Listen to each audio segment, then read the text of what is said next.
Goeiedag en baie welkom by Woordspieël. Ons is besig om te reis deur Genesis en ons trek al by Genesis hoofstuk 37.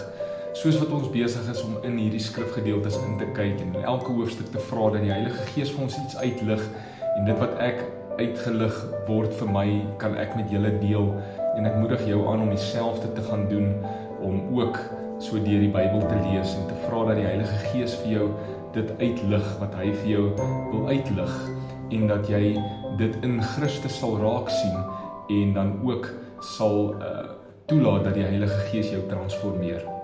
Vandag se tema is konsekwent. Wees konsekwent. Ek lees vir jou Genesis 37 vers 4.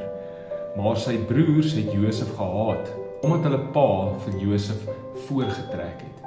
Hulle het geen vriendelike woord vir hom gehad nie. Josef se broers het hom gehaat omdat hulle pa hom voorgetrek het. Dit was nie Josef se skuld gewees nie. Die onreg, die onkonsekwentheid van hulle pa het die verhouding versuur. Kon Josef dalk iets gedoen het om die situasie te verbeter? Heel moontlik. Hy was jonk gewees, hy was onkundig gewees toe dinge begin het en hy het dalk baie hooghartig opgetree.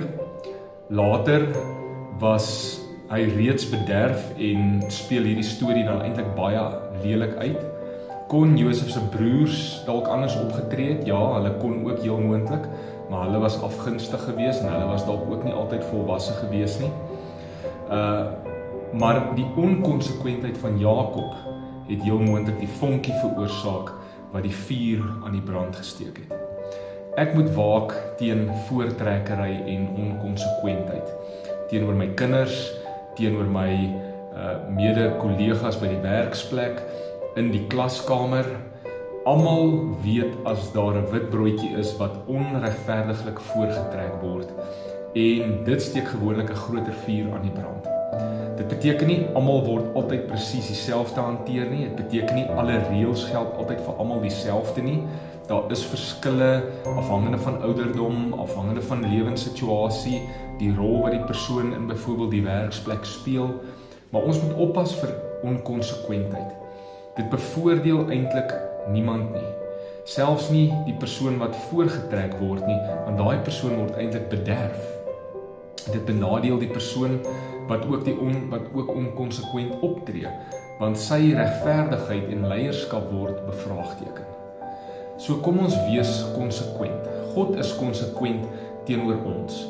Al sien ons in die gelykenis van die talente dat hy vir verskillende mense verskillende hoeveelhede, hulpbronne en resources gee, bly God konsekwent.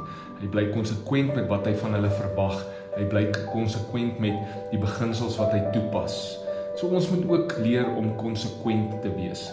Wees streng waar dit nodig is, tug waar dit nodig is, eis verantwoordbaarheid waar dit nodig is, want op die ou einde is dit beter vir almal.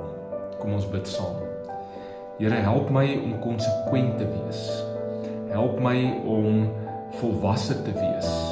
Help my om regverdig te wees en met wysheid op te tree teenoor mense wat dalk saam met my werk, teenoor mense in my huis, teenoor mense in die samelewing met wie ek te doen het, om konsekwent die regte beginsels toe te pas, om lief te hê, om regverdig te hanteer. In Jesus naam bid ek dit. Amen. Mag die Here jou seën, mag jy 'n wonderlike dag verder hê. Deel hierdie video met iemand vandag. Die Here seën jou.